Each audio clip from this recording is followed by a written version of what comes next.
Voilà, donc nous saluons tous nos frères et sœurs qui nous écoutent au travers de la planète Terre. Que Dieu vous bénisse, depuis le Pacifique Sud jusque, je dirais, en Norvège et dans l'Islande. Il y a des gens qui nous écoutent tout autour de la planète Terre et nous bénissons le Seigneur pour ces 31 000 abonnés actuellement, donc, qui écoutent chaque prédication qui sort de ce pupitre. Si vous voulez bien, donc, nous allons tourner nos Bibles maintenant dans le prophète Ésaïe. Et prophète Ésaïe au chapitre 59, Ésaïe 59, et nous allons parler donc de la fin des temps. Nous allons parler de la fin des temps, c'est un sujet évidemment d'actualité et nous avons besoin d'être à l'heure juste par rapport à ce domaine-là. La Bible en parle beaucoup. Ésaïe chapitre 59, et nous allons lire à partir du verset 9. Ésaïe 59 et au verset 9. C'est pourquoi l'arrêt de délivrance est loin de nous, et le salut ne nous atteint pas. Nous attendons la lumière, et voici les ténèbres. La clarté, et nous marchons dans l'obscurité. Nous tâtonnons comme des aveugles le long d'un mur. Nous tâtonnons comme ceux qui n'ont pas Dieu. Nous chancelons à midi, comme de nuit. Au milieu de l'abondance, nous ressemblons à des mares. Nous grondons tous comme des ours. Nous gémissons comme des colombes. Nous attendons la délivrance et elle n'est pas là. Le salut, et il est loin de nous. Car nos transgressions sont nombreuses devant toi, et nos péchés témoignent contre nous. Nos transgressions sont avec nous, et nous connaissons nos crimes. Nous avons été coupables et infidèles envers l'Éternel. Nous avons abandonné notre Dieu. Nous avons proféré la violence et la révolte, conçu et médité dans le cœur des paroles de mensonge, et la délivrance s'est retirée, et le salut se tient éloigné, car la vérité trébuche sur la place publique, et la droiture ne peut approcher. La vérité a disparu, et celui qui s'éloigne du mal est dépouillé. Seigneur, nous sommes devant toi, tu es le grand Dieu de gloire, et c'est en ta présence que nous venons maintenant demander le sceau d'approbation sur ta parole. Je prie, Seigneur, que tu bénisses le pauvre pécheur messager qui l'apporte aujourd'hui, et que tu puisses te révéler dans chacun de nos cœurs. Aide-nous à comprendre le sens des paroles divines, où te prions que nous puissions rejeter le mal, la légèreté, la frivolité, et que nous puissions, Seigneur, être pesés dans la balance, la tienne, et être trouvés lourds de sainteté, de respect, de sérieux et de la crainte de Dieu. Nous te demandons ces choses, Père, dans le nom puissant, le nom merveilleux du Créateur, Jésus-Christ de Nazareth, cloué sur la planète Terre, le Dieu qui est venu dans une mangeoire, ici-bas sur la planète, pour sauver le pauvre pécheur que nous sommes.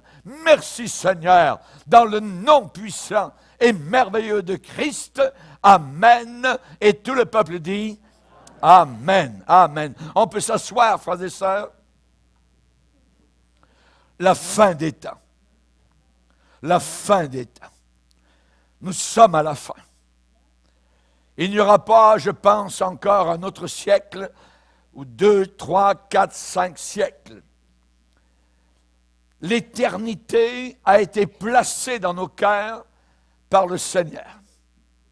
Vous savez dans votre cœur qu'après cette terre, il y a encore une vie. La vie éternelle.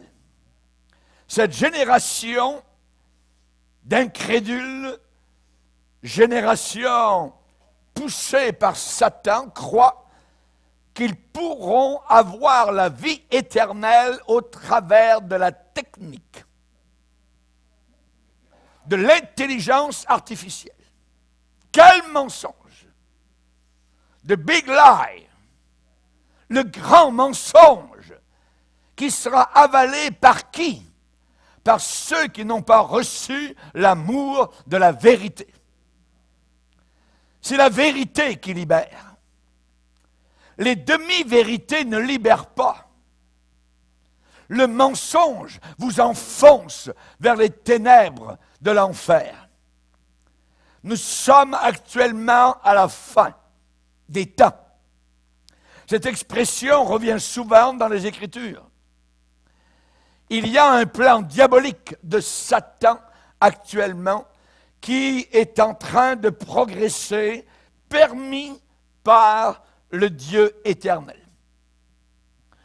Le plan diabolique de Satan est aujourd'hui très visible. Très visible. C'est d'affaiblir toutes les nations de la planète. Les affaiblir. Et nous avons à la tête de nos nations des gens très peu courageux. Actuellement, on nous parle de quoi? Et vous l'entendez rabâcher autour de, de la télévision, des médias, d'information. Une famine s'en vient sur le monde. On parle réchauffement planétaire et d'autres déclarent qu'il va y avoir un nouvel âge glaciaire. Satan est le maître de la confusion. Il est le maître de la confusion. Il est un ancien archange qui a déjà vu Dieu, qui a été à côté de Dieu, à côté de Gabriel, de Michael, et qui s'est rebellé contre Dieu, emmenant un tiers des anges avec lui, qui sont devenus des démons méchants, impurs, sales, menteurs. La Bible nous dit qu'il va y avoir à la fin des temps quelque chose d'inimaginable qui va arriver. Certains parlent d'un ralentissement de la terre. Ça serait terrible.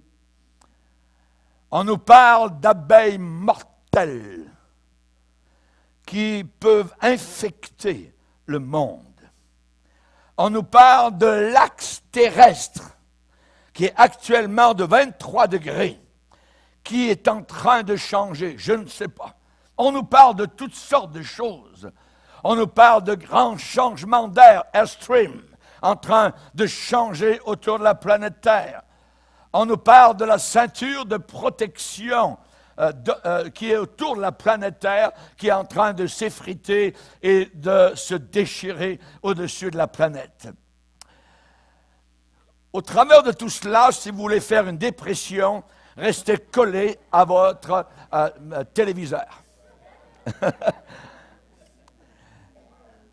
La Bible nous dit autre chose.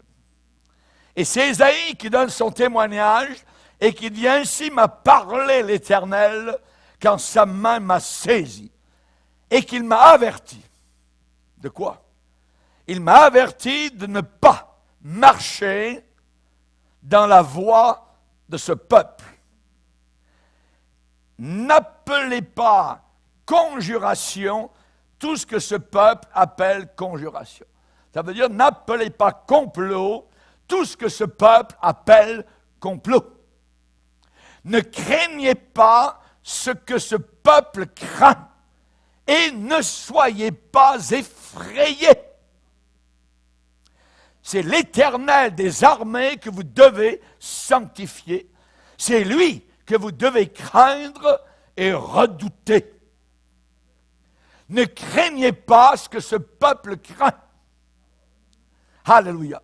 Nous, comme chrétiens, nous avons une possibilité inimaginable actuellement d'être lumière du monde, sel de la terre de briller comme jamais parce que les ténèbres sont en train de tomber et évidemment, plus il fait noir, plus la lumière brille.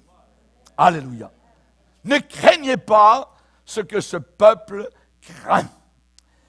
Je dirais qu'actuellement, ce que nous voyons autour de nous dans nos gouvernements, eh bien, ce sont des dépenses de manière totalement irresponsable. Ce que le message qui est véhiculé dit, repose-toi, mange, bois, réjouis-toi. Take it easy. Prends ça tranquille, fais ce que tu veux, comme tu veux, ton corps te parle, écoute ton corps. Repose-toi, mange, bois, réjouis-toi. Au train actuel de la montée des prix, le dollar actuel vaut à peu près 5 cents. Les nations prodiguent, comme le fils prodigue. Il y a des gens qui se trompent en disant le fils prodige. Non, non, non. Il faut bien lire. Il y a un mot français qui dit prodigue. J'ai eu. Les nations prodigues vont rapidement se trouver dans le besoin.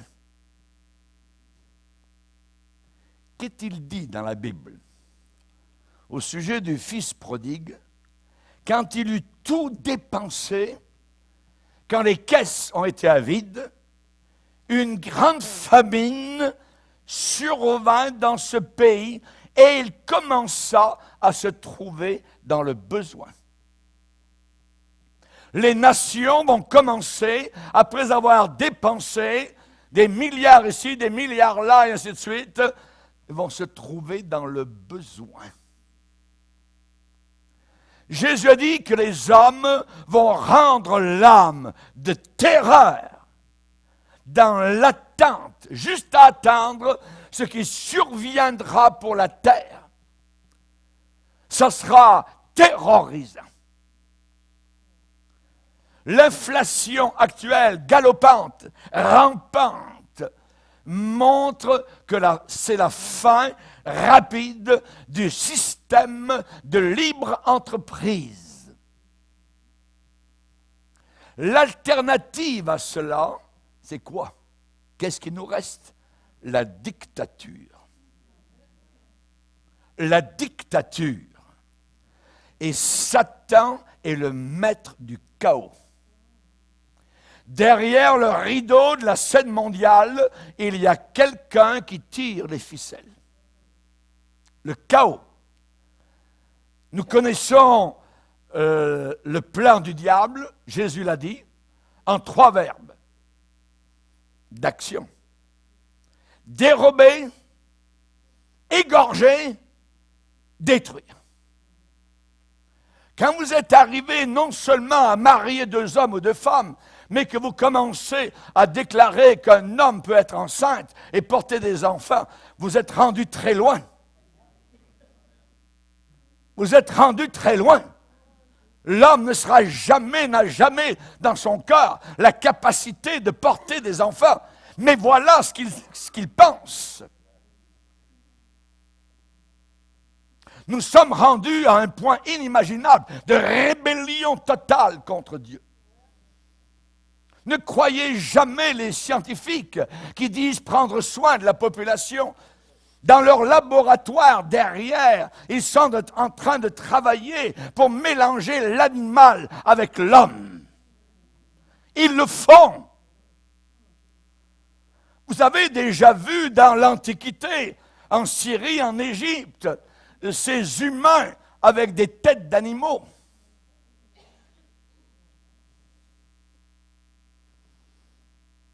Il n'y a rien de nouveau sous le soleil.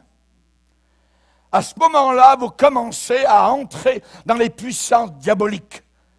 vous commencez à ouvrir l'abîme et que les démons sortent. Les hommes recherchent les contacts avec les démons. Et quand vous commencez à placer votre main dans cet engrenage, tout votre corps, votre âme et votre esprit descendent vers l'enfer.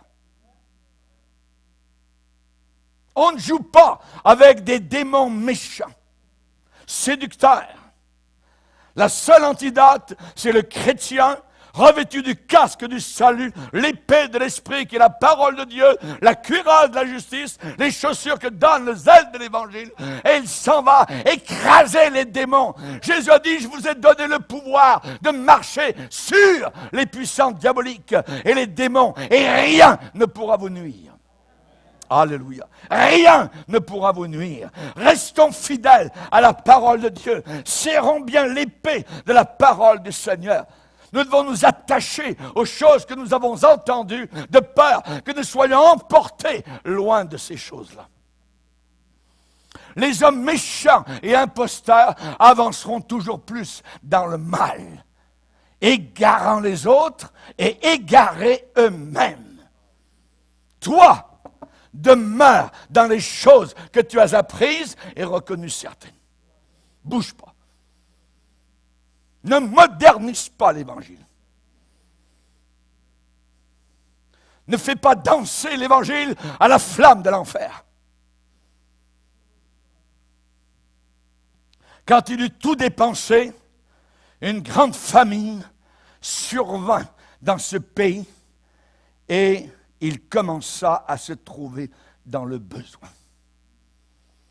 Satan a un seul plan, dérober. Dérober ton mari, ton épouse, dérober tes enfants, dérober ta santé, dérober tout ce que tu as. Dérober ton mental. Il veut tout dérober. Égorger, c'est détruire. Il a plusieurs façons d'agir. Il ne met pas tous ses œufs dans le même panier.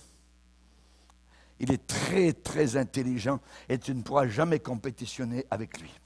Il a des siècles d'expérience, bien plus que toi.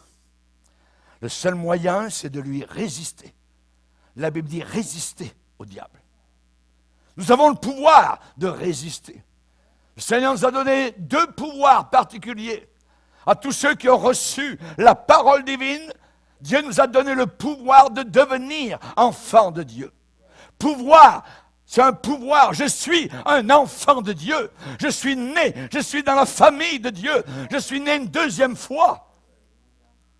Je disais hier à la cellule, avant de voir changer les autres, vous êtes mieux de savoir si vous-même avez été changé. Quand est-ce que tu as été changé? As-tu été changé? Peux-tu dire dans ta vie, il y a un avant et un après?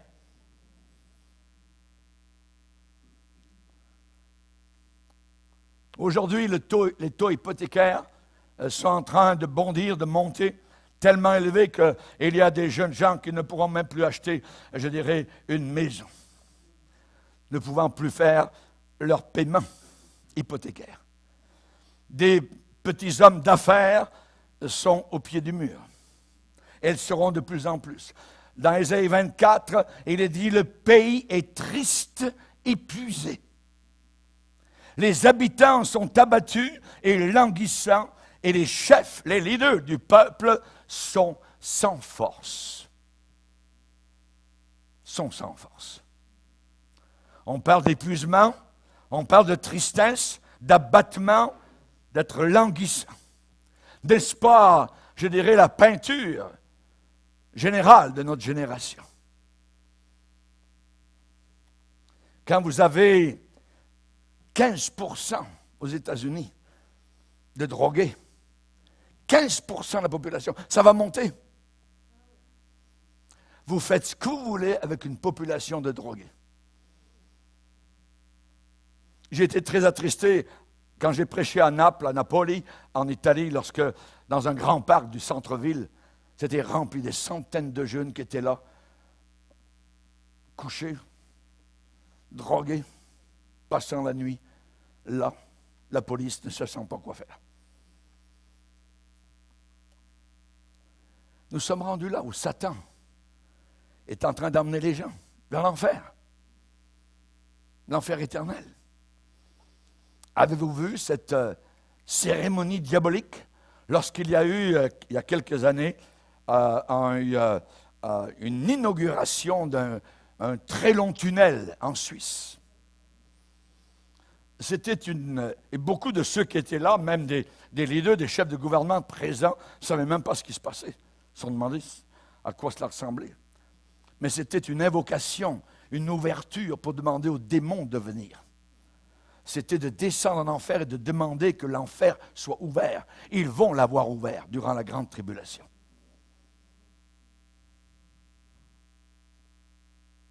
Il y a eu une période de ravage du temps du roi Asa dans l'Ancien Testament.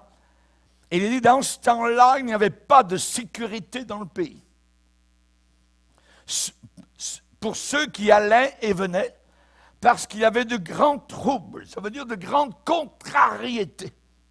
Parmi tous les habitants du pays, on se heurtait, peuple contre peuple, ville contre ville, parce que Dieu les agitait, les contrariait par toutes sortes d'angoisses. C'était un temps d'apostasie. Quand vous n'avez pas Dieu, vous avez les démons. C'est l'un ou l'autre. La nature n'aime pas les vides. Et si une vie est vide, elle va être remplie par quelque chose ou quelqu'un. Je préfère que ce soit le Seigneur qui remplisse mon cœur que les démons. Quand le prix de la nourriture monte, quand le prix du pétrole augmente et devient hors d'atteinte, vous avez l'anarchie. L'anarchie sociale. Et l'histoire humaine se dirige actuellement vers sa fin. Nous sommes à la fin des temps. À la fin. Jésus a dit, je suis avec vous tous les jours jusqu'à la fin. Ça veut dire qu'il y a une fin. F-I-N. Ça va finir. Mais ça va finir dans l'éternité. Et c'est chacun qui choisit sa direction. Si vous allez à l'agence de voyage, ce n'est pas la personne derrière le bureau qui va vous dire « j'aimerais que vous alliez là ». C'est vous qui dites où vous voulez aller. Où veux-tu aller dans l'éternité? Le choix est personnel. L'enfer veut quoi? L'enfer veut que son propre homme règne. L'antichrist. Celui qui est contre Christ. Celui qui est contre Jésus. Quand vous parlez de Dieu à quelqu'un, il n'y a pas trop de problème. Quand vous commencez à parler de Christ, de Jésus, là, vous commencez à avoir des problèmes. Parce que Satan est Jésus-Christ. Il nous hait, il me hait, il te hait. Pourquoi? Parce que tu portes en toi l'image de Dieu. Et il hait l'image de Dieu. Ton petit chat ne porte pas l'image de Dieu, ni ton chien. Et vous avez vu comment, actuellement, la montée diabolique des animaux. Et les animaux vont devenir plus hauts que les hommes. On les porte dans des berceaux, même dans les magasins. Cela est diabolique. Cela est dirigé par Satan pour qu'il y ait mélange entre l'animal et l'homme. On se dirige vers cela. Et vous avez remarqué dans l'Apocalypse, chapitre 9, comment les démons vont avoir des corps d'hommes avec des têtes diaboliques.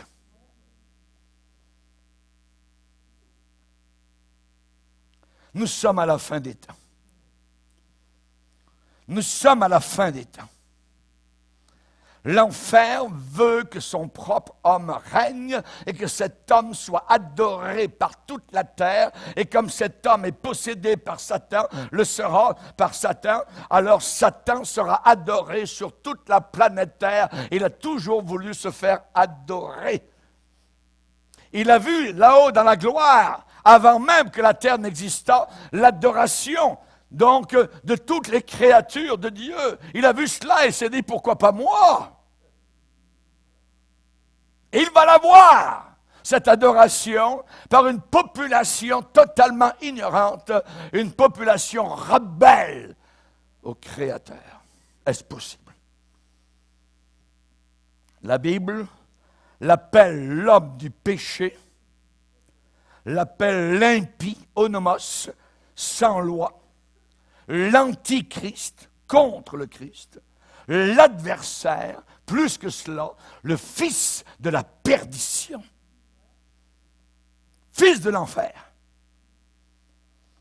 Attention au sabotage de Satan qui est en train de réussir. Satan est en train actuellement de réussir. Il a une grande colère parce qu'il sait une chose, c'est que son temps raccourci. Chers amis, dans le sablier du temps, si vous savez que nous allons bientôt partir dans le ciel, Satan sait aussi qu'il a peu de temps. Et il est en colère. Et il fait rage. Et il séduit. Et il fait virevolter le mariage, je dirais, comme une feuille d'automne. Raison pour laquelle cette jeunesse dit « Oh, mariage, un papier de suite ». C'est Satan qui les a conduits jusque-là. Il y a une semence qui a été faite dans la génération précédente. La récolte est là actuellement. Elle n'est pas finie.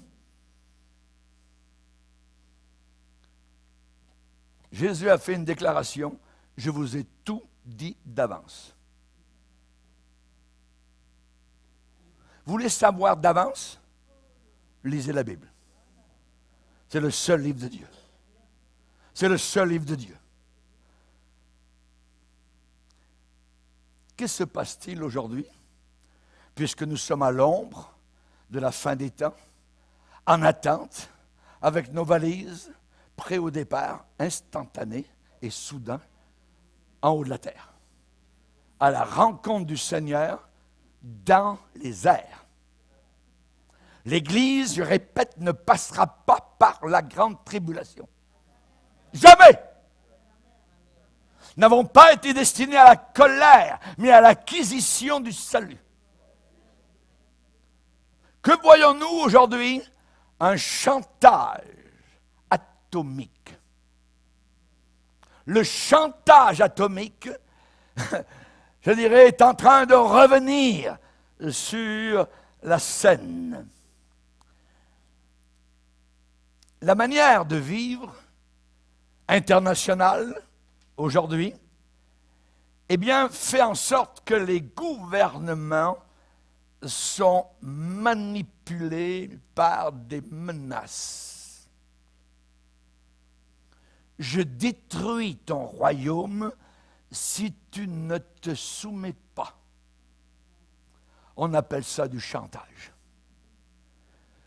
Je te fais exploser si tu ne te soumets pas à moi, à mon pays.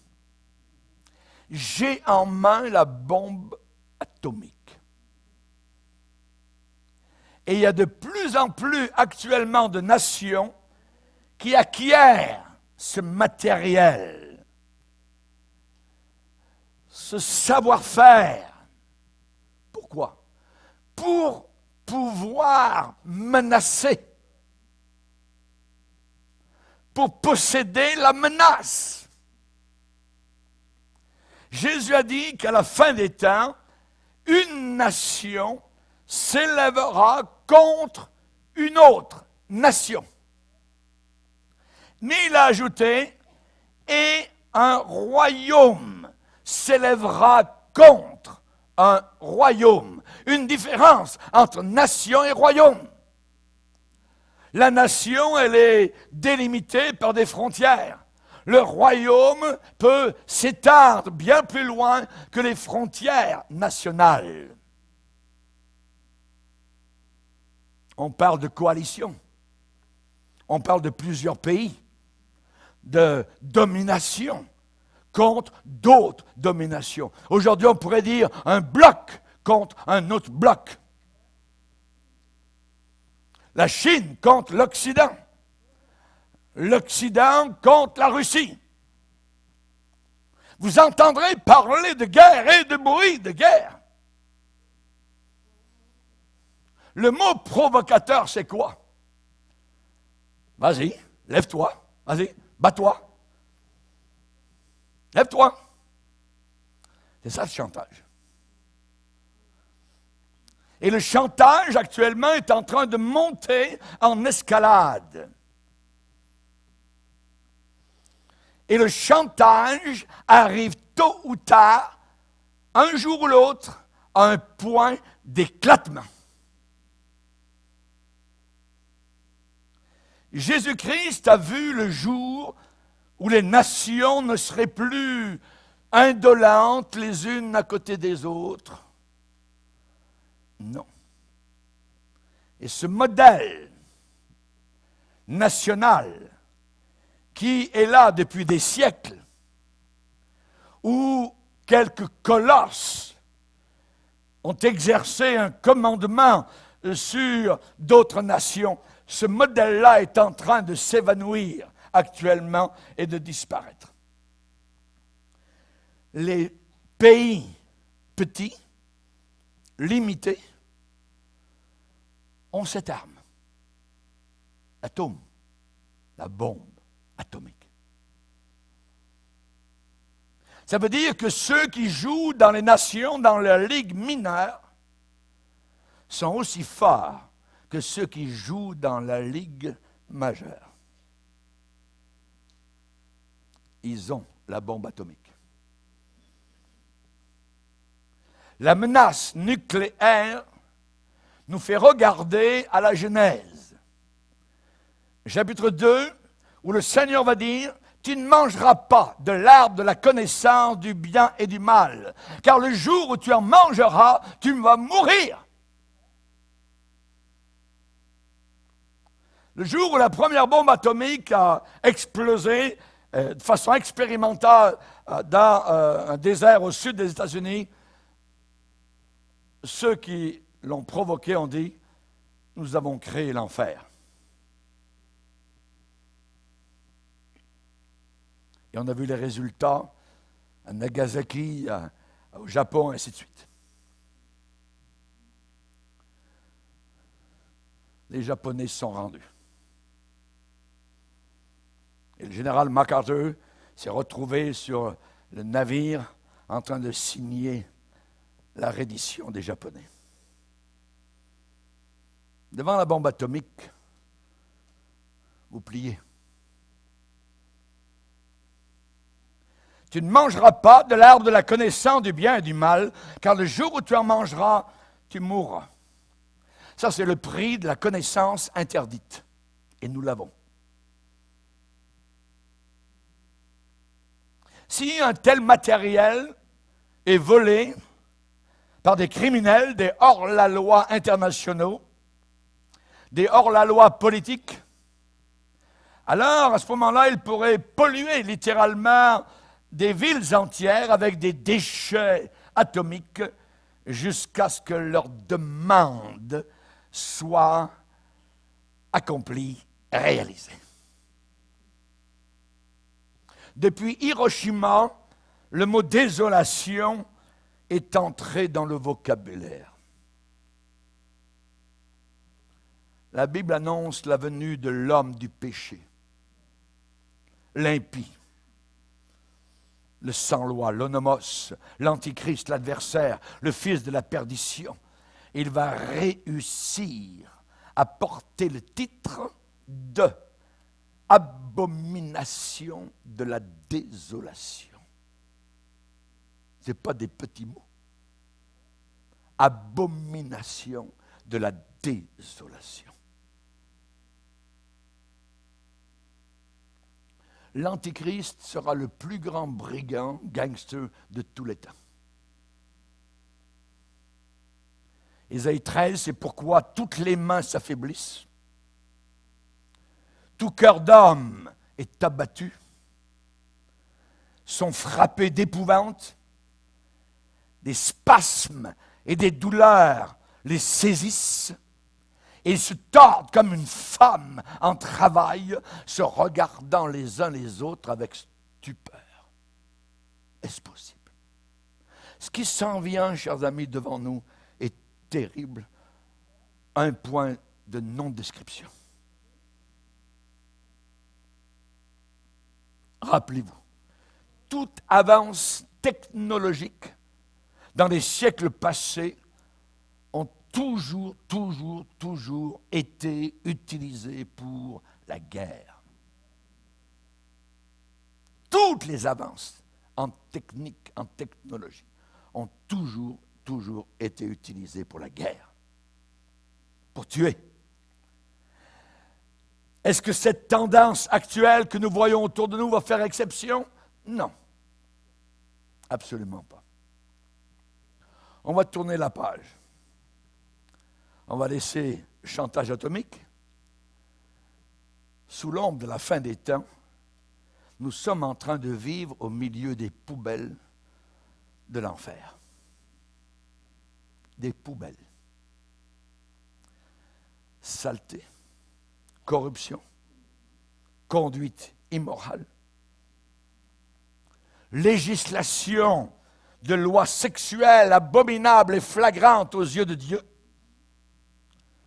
des milliers, centaines de milliers de sites pornographiques autour de la planète Terre, le langage sale, maintenant à la radio, télévision, blasphème, tout passe maintenant, ce qui aurait été interdit il y a quelques années. Mais tout cela est une grosse business d'argent. La Bible dit que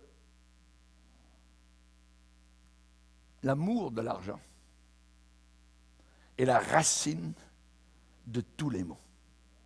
Ce n'est pas une racine parmi d'autres, c'est la racine de tous les maux. L'amour de l'argent. Vous creusez, et plus loin vous voyez, oh, l'argent. Que ne ferait pas l'homme pour l'argent? Même à vendre son âme au diable. La vomissure du péché actuellement autour de nous est en train de tout salir, tout souiller. C'est pourquoi Dieu les a abandonnés, les a livrés à des passions infâmes. Vous relirez Romains 1er chapitre. C'est un moment que nous vivons qui est un moment de non-retour. Un moment de non-retour. Pourquoi? Parce que le choix est à l'homme. Il n'y a pas de repentance dans l'air. Il n'y a pas de prise de conscience que nous avons offensé le Dieu créateur et vivant. Vous entendez parler de repentance aux nouvelles le soir? Jamais. Jamais. Les hommes méchants et imposteurs, séducteurs, avanceront toujours plus. Notez ces deux mots, toujours plus. Mais le monde appelle ces gens-là des progressistes. Ils font des progrès, des grands progrès, vers l'enfer. Dieu a dit, mon esprit ne contestera pas à toujours avec l'homme. Du temps de Noé, qui aurait cru que tout le monde aurait été englouti? Dieu les a tués, Dieu les a noyés. Leur rébellion, leur immoralité était exactement la même, comme aujourd'hui. Jésus a comparé cette génération de Noé à la nôtre. Il en sera comme du temps de Noé quand je vais revenir. Et les pensées des hommes se portaient chaque jour uniquement, exclusivement vers le mal. C'était le mal, le mal, le mal. La terre était remplie de violence. On peut tuer puisque nous sommes juste des animaux évolués. So what? Nos jeunes l'ont appris à l'école depuis il y a 50 ans maintenant. Qu'on descend d'un singe. Puisque tu es un singe évolué, disparaît de la terre. Et nos vieillards demandent l'aide à mourir. C'est une séduction inimaginable. C'est un meurtre. C'est tuer. Et ces gens-là descendent en enfer. Pourrais-tu prendre ton pistolet, mon cher ami, et me tuer? C'est la même chose. C'est la même chose. L'Éternel vit que la méchanceté des hommes était grande sur la terre. Car dans les jours qui précédèrent le déluge, avant le déluge, nous sommes avant un autre déluge, un déluge de feu. Dans les jours qui précédèrent le déluge d'eau, les hommes mangeaient, buvaient, se mariaient leurs enfants, ainsi de suite. Jusqu'au jour où Noé est entré dans l'arche et Dieu a fermé la porte. Et quand Dieu ferme la porte, personne ne peut ouvrir. C'était fini. Dieu connaît ceux qui lui appartiennent. Dans une église, vous pouvez avoir, je dirais, 1000 personnes, ça ne veut rien dire. Il y en a peut-être juste 200 qui sont sauvés. Les autres sont venus pour la musique, ils ont vu, on dansait, tout ça, on se tortillait en avant, tout ça. Ils ont aimé ça, la chair demande cela. Ici, vous ne vous tortillerez pas. Mais vous allez entendre la parole de Dieu. Alléluia! Alléluia! Gloire à Dieu!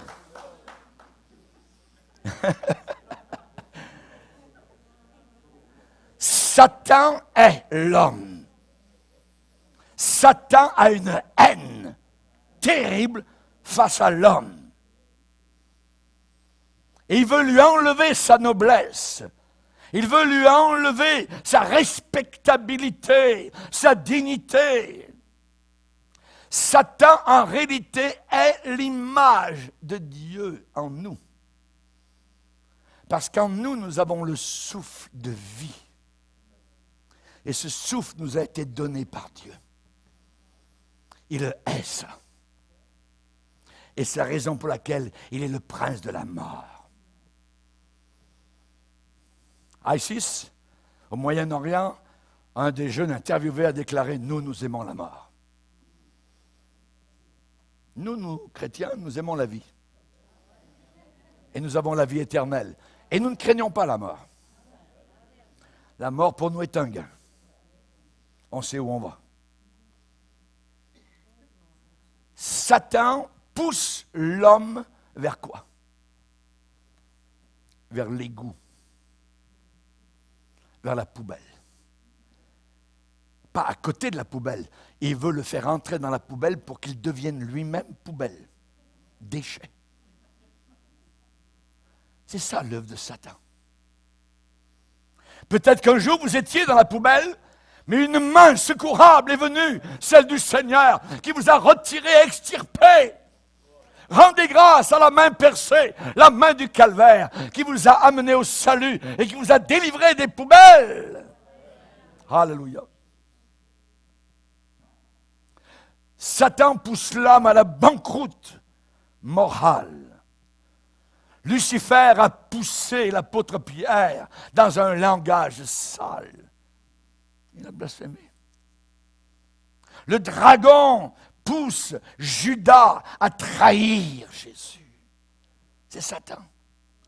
Le diable a poussé le fils prodigue à l'écuelle des porcs dans la porcherie. Le séducteur a poussé Ananias et Saphira à mentir au Saint-Esprit et au pasteur, l'apôtre Pierre. Ils en sont morts. Vous avez vu dans l'Apocalypse ce qui nous est demandé?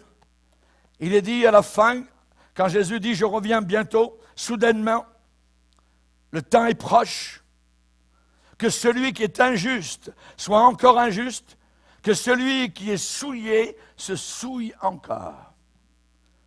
J'aimerais vous faire remarquer que dans ce verset, la souillure et l'injustice sont liées ensemble.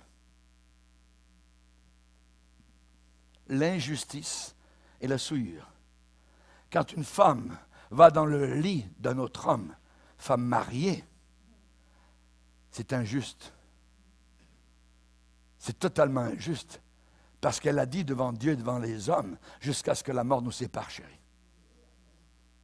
Et elle quitte, et elle s'en va vers le lit d'adultère pour se souiller. L'injustice et l'impureté sont liés ensemble dans la Bible. Donc, fin des temps, chantage atomique, poubelle de l'enfer. J'aimerais vous dire que quelque chose s'en vient. Et quelque chose est déjà là. C'est qu'à la fin des temps, Dieu a un peuple. Dieu a ses enfants. Et des enfants forts, des enfants vigoureux, des brebis en santé, et non pas, je dirais, moléculaires, décharnés. Le vin nouveau de la grappe. Mon frère, ma sœur, tu es dans la vigne du Seigneur. Et une vigne, ça porte des grappes. Comment est formée une grappe? Par des raisins. Ici, nous sommes une grappe. Belle grappe. Merci Seigneur. Alléluia. Gloire à Dieu. Amen. Et donc, cette grappe est formée par les gens qui sont sauvés et remplis du Saint-Esprit. Et l'Esprit de Dieu fermente le vin neuf. Pas du vieux vin. Un vin neuf. Et ce vin neuf casse et brise par fermentation les coutures des rituels ecclésiastiques de la religion.